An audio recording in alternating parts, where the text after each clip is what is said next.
Good morning, dear friends. I am Dr. Reginam Linus, Associate Professor and HOD of Electrical Engineering Department at Sanjay Godawat University, Kolhapur, Maharashtra.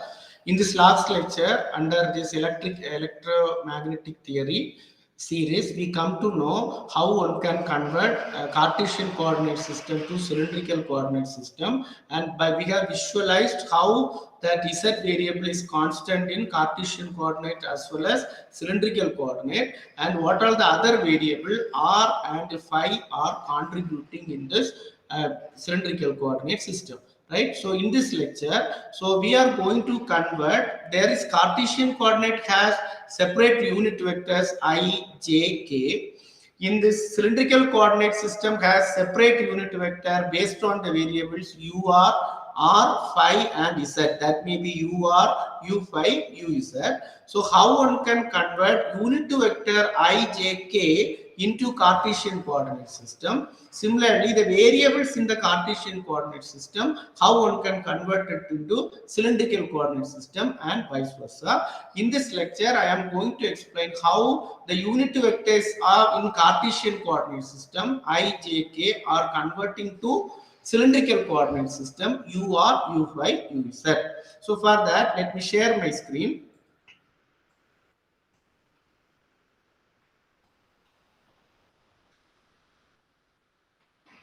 Yes, my screen is. I hope my screen is visible to you. This is the normal Cartesian coordinate system, cylindrical coordinate system.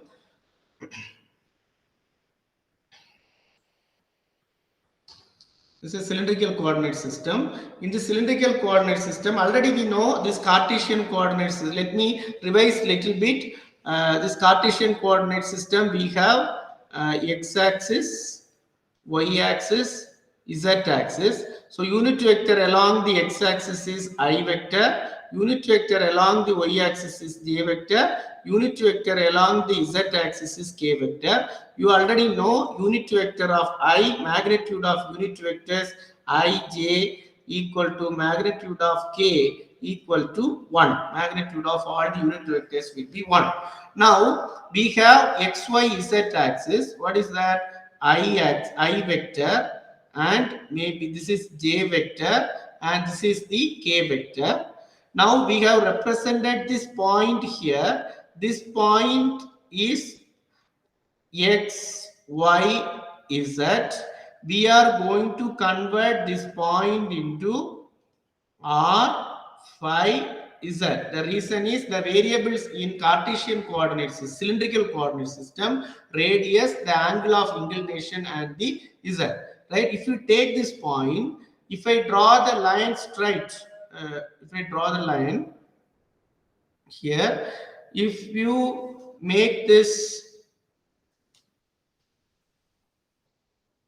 if you draw the line, this is the no, this is the point. So now if you take this point here, this will be the radius, right? This is the radius. So similarly, this will also the same radius. This is a cylinder. This a cylinder radius is constant, right? So this is same. This distance is same as this distance. So then we are going to now choose unit vector of cylindrical coordinate system. So this is our radius. Then this angle already we have studied phi, right? Then this will be z. So these are all the three variables. So how the unit, this is the radius, right? So the unit vector along the direction of radius will be, you can write it as unit vector along the direction of r will be, you can write it as u r gap, right?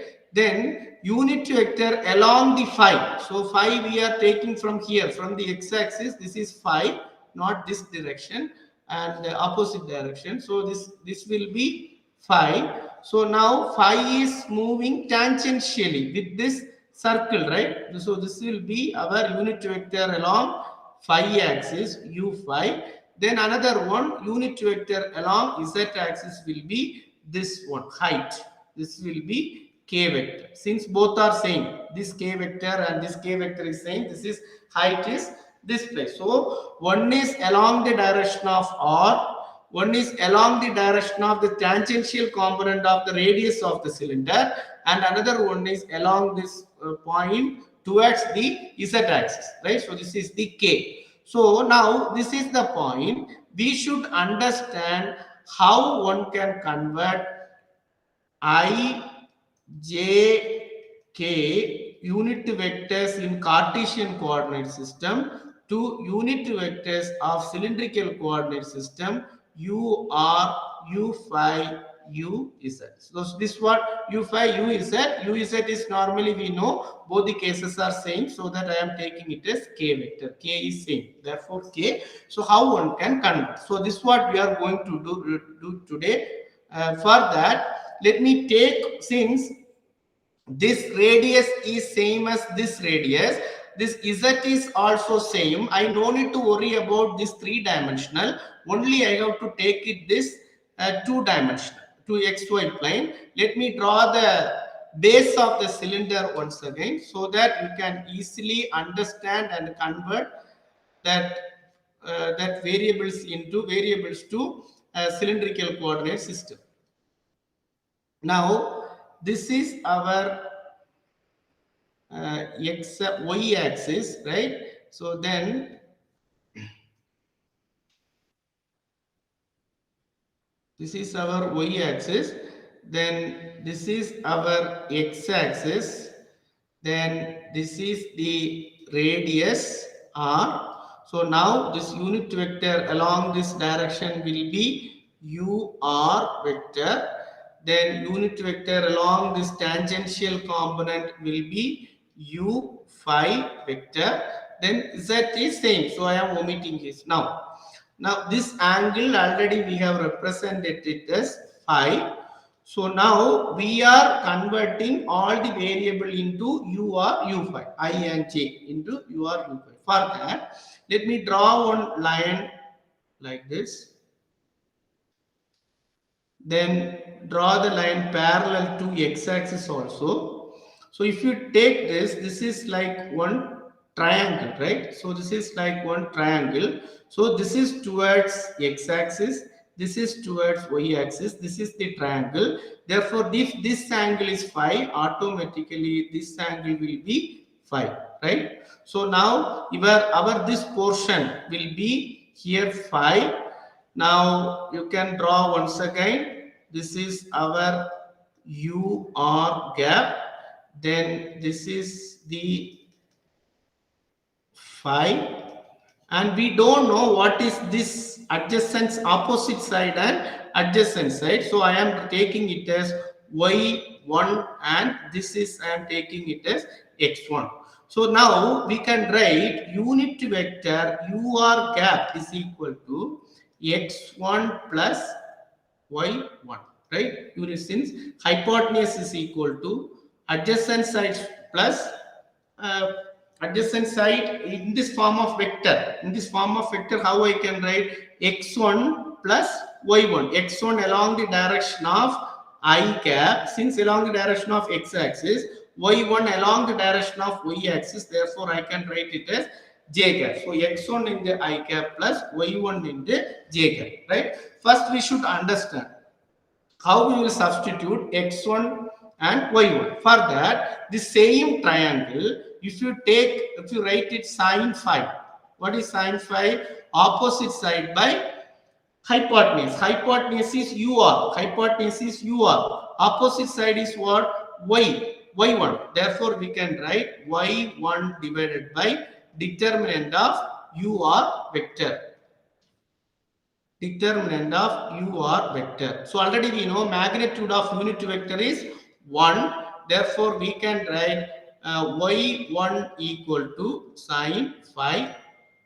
Then similarly, cos phi equal to x1 divided by determinant of ur gap. So unit vector along the unit vector of radius will be 1. Therefore, we can write x1 is equal to cos phi. So that we can write ur gap equal to x1 is what? Cos phi into I plus sine phi into j. Cos phi into I plus sin phi into j. So now we can take, this is equation number 1. Then similarly, if you take this y unit vector along the angle, it has also x-axis component and y-axis component. I can write it here, x-axis, this is y-axis component, but we cannot tell the y1. You can take it as this is y2, this x-axis component x2. But x is towards downwards, but your addition is towards upwards. So what we can write, minus x2 plus y2, right? Since x2 is this direction, so y2 plus minus x2, therefore we can write here u5 gap is equal to minus x2 plus y2. So you should know what is mean by x2 and what is mean by y2. For the similar procedure, you take, if this angle is phi, automatically this angle will also phi, right? So now we have this variable is like this. We have, this is our u5, then this will be y2 and this will be x2. Therefore, we can write sine phi equal to, this will be phi, sine phi equal to x2 in the determinant of unit vector along the direction of phi axis. We know this is 1, therefore x2 equal to sine phi. Then y cos phi equal to y2 divided by determinant of u phi. This will be again 1, so we can write y2 equal to cos phi. Let me substitute in this equation. Therefore, u phi gap is equal to minus x2. x2 is minus sine phi. What is this x2? Along the direction of I gap. This is along the direction of j gap. Therefore, this will be I gap. Since x2, x component along the direction of I, y component along the unit vector along the direction will be j. Therefore, sine phi into I plus cos phi into j cap. So this is equation number 2. Then third one, k vector is same as k vector. So this is equation number 3. Let me summarize everything in this matrix form. So if we write it now, we will have ur gap, u phi gap, the k gap is equal to, we can have this component in terms of I gap, j gap, k gap, right? So now I will write it now. What is I, what is j, what is k? I am going to write it now. In this case, what we can write, u are cos phi into I, first equation, cos phi into I plus sin phi into j. There is no k component, therefore cos phi sin phi 0. Then second one, this equation, second equation, minus sin phi and cos phi 0. Third equation, there is no ij component, only k component, k will be 1. So that now we have converted all the unit vector in Cartesian coordinate system to unit vector in cylindrical coordinate system. Now we can convert vice versa also, from this to this as well as this to this also. How one can do? We have to take this inverse of this matrix. So if you take this determinant of this matrix, assume that this matrix may be conversion matrix C, determinant of C matrix can be written as, determinant will be cos phi into cos phi minus sin phi into minus sin phi, so that we can write it as cos square phi plus sin square phi, that is equal to 1. So if the matrix determinant of, if the C matrix determinant is 1, determinant of C matrix is 1, C inverse is equal to C transpose. So from, let me copy this once again, the same matrix. So that what we have to write, this is the C matrix. So now I am going to convert that into I vector. So how I will write? I gap, J gap, K gap is equal to this matrix is C matrix, right? So cos phi, sin phi, 0, 0 minus sin phi, cos phi, 0, 0, 0, 1 inverse into UR gap, U phi gap into K gap. Into K gap, so that we can, already we know inverse is equal to transpose. Therefore, I gap, J gap, K gap can be written as all the rows variables. You have to write it in column wise. This is a row, right? So we can write cos phi, then sin phi, 0 minus sin phi, cos phi, 0, 0, 0, 1 into UR gap, U phi gap and K gap. So this what he can convert Cartesian cylindrical to Cartesian, this matrix, this equation, and this equation is for Cartesian to cylindrical. So now, if you take any variable in Cartesian coordinate system, if you take any variable in Cartesian coordinate system, let's say A vector can be Ax into I gap plus Ay into J gap plus Az into K gap. But if you take anything in this is Cartesian. If you take anything in cylindrical coordinate system, it has AR into UR gap plus A phi into U phi gap plus AZ into K gap. Since this AZ all are same. Now we convert, how we can convert I to UR, how we can convert J to U phi, everything we understood by using the variable I and J. Then next class we are going to learn how one can convert AX, AY in terms of AR and A phi. AX and AY, since AZ is same, in terms of A, R and A phi. This is what we are going to learn in the next class. I hope with this I can conclude my today's lecture about how one can convert the unit vectors of cylindrical Cartesian coordinate system to unit vectors of cylindrical coordinate system. I hope this topic is understandable and interesting. Wish you all the best. Thank you.